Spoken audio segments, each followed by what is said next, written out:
Rex, what's the before and after like for you, man? I was very accustomed to being really, really active all the way up until I wasn't active, until I was not allowed to be active, and then I got sick. I found I had cognitive problems also when I was trying to write emails or I was trying to write something down or communicate with people while I was still ill and while I was recuperating. I would write sentences in an email and then go back and I would proofread what I wrote and find the words were out of order and things were not so much misspelled because the computer, kind of lets you know when you've misspelled something by underlining it in red dots, so you go back and change that. But I would go back and I would change the order of the words to where it would make sense. And then I would go back and I would proofread it again and it still wasn't right. It's like things were being transposed. I was putting things out of order, the verbs and everything was out of whack. And I was leaving words out and I had no idea what I was doing. And I realized that I had to proofread things 2 or 3 times before I could send it out and not sound like I didn't understand what I was saying, because it was just such a structural mess, and I didn't know why it was happening, why I couldn't get it right. And even now, I have to go back and I proofread things, and I find just like, man, what the heck was that? Why did I phrase it like that? Or why did those words come back? It's like dyslexia, words out of whack, and it didn't seem bad when I wrote it. Then I go back and I look at it. I go back and look at it 2 times and it's still not right, Yeah. Other than that, I'm just used to, I'm used to being very active and having a schedule.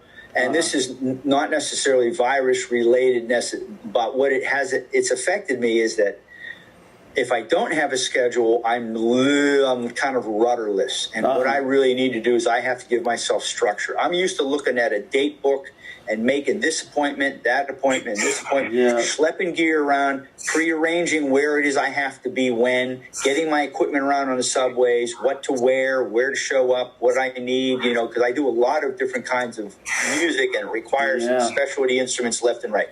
And now without any of that to think about so much, it's like, well,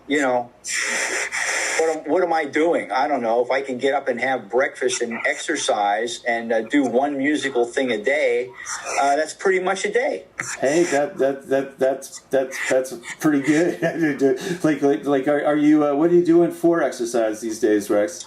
Today I ran. I bought these running shoes, those Vibram 5-toe glove running shoes. So today I ran for an hour and 10. Yesterday I rode a bicycle for an hour and 7 in Prospect Park.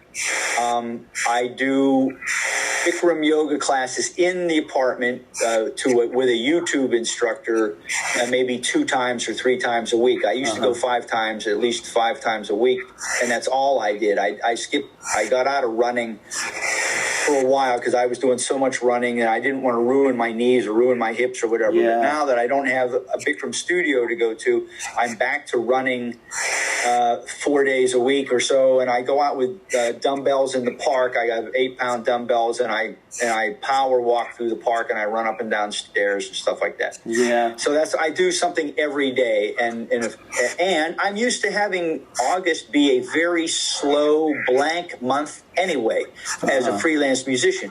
If you don't come into the summer with an orchestra gig or a Broadway show, there's no new, in my experience, there's no new projects that are starting up in August. Everything waits until the second week of September, and then things, fluff up again. Yeah. And this time, things aren't going to fluff up.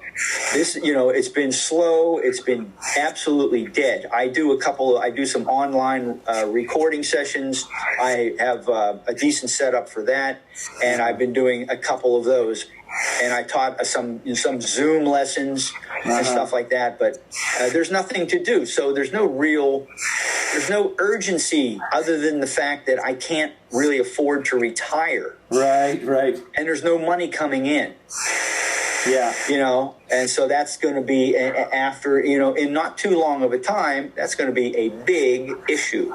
Well, Rex, like what you're just talking about here, like leads me to like one of the, like my last question I wanted to ask you guys, which is like how your experiences have been like interacting like with the healthcare system and the insurance industry and whatnot, and to cover the cost of any treatment that you've needed. Like I know David, for example, I found out that Dave was sick because some probably really amazing friends, some teachers that he works with had like gotten the word out. Did a fundraiser to try to raise some money to help to cover the cost of the treatment and stuff, and they were so great. They brought all these people like me. Like I dialed it back into you, man, because of these people, And do you still have like a lot of ground to cover to pay off whatever you need to pay for your treatment, David? Yeah, no, people they raised $22,000 for me.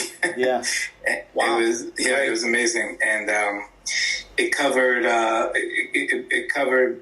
definitely covered what I had insurance, so I had to pay $3,500 for that, and then it is true that my aftercare has been costing me a lot of money, but everything's been covered because of the GoFundMe and T-shirt sale. They did parodies of dance, so that's been great in my situation. And also, if I can shout out Bill de Blasio, I'm not necessarily a big fan, but he made it to any of the school teachers who had COVID would get full pay while they're out. So, I thankful I'm in New York City with a liberal mayor that looks out for people when they are in need. So I've been fortunately taken care of. Well, good looking out, Bill, and that's great. That's a great report, Dave. I'm glad to hear it. Like Rex, Rex, yeah. You had a naturopath. Now, did your insurance cover that? No, it did not. This guy is also a Western doctor, so yay! but and is a naturopath. So the fee to him was not covered, but the prescription that he gave me was covered through. I'm on Medicaid. I'm on Medicaid, so that covered my prescription. Yeah, but awesome. Other than that, no. His particular fee was not covered. So that's one of the real problems. Is that anything other than the standard Western medicine, most insurance companies will not cover. Right. I have what's called Health First is my insurance company. And, basically, I really can't complain about that particular insurance. That's fine. I've had a lot of, I've been fine with Health First. But they're slow. I mean, the office is slow. They're always behind schedule. And, they're not the sharpest knife in the drawer when it comes to that. But I can't complain about the care that I've been given. Unfortunately, I couldn't get any video conferences with this guy, let alone a personal visit. Somehow, the organization of the office totally dropped the ball, and I was not getting anywhere. I wasn't getting any communication. Just like you weren't getting any communication from the healthcare workers at the hospital, I couldn't reach my basic PCP dude, or even somebody at the front desk of my basic PCP dude. Wow. So I'm glad that my friend turned me on to her back channel connection, because he showed up on the video when he was supposed to, and he had something specific to say, and we went and we did it, and that was 100% better than what it was I had before. Awesome. And Joel and Jim, the financial part of it for you guys been okay with that? Got any? I was a retired school teacher, so I have a pension. And the other thing I wanted to say, which is really important, is that Jim wheels around in a wheelchair, and we argue because we're in the wheelchair, the streets of the city are so treacherous, and I'm always terrified of falling. So we spend most of our afternoons arguing about where the wheelchair is going. But Jim actually has saved my life.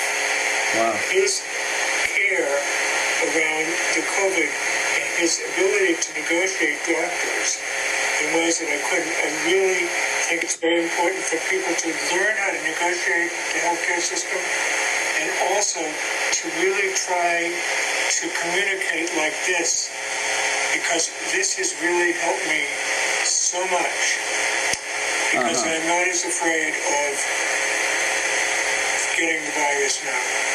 Yeah. I'll tell you something that I learned. Rex, just for a second. Certainly. But I've always spoken positively about the disability of the people with disabilities and how brave they are and what they go through.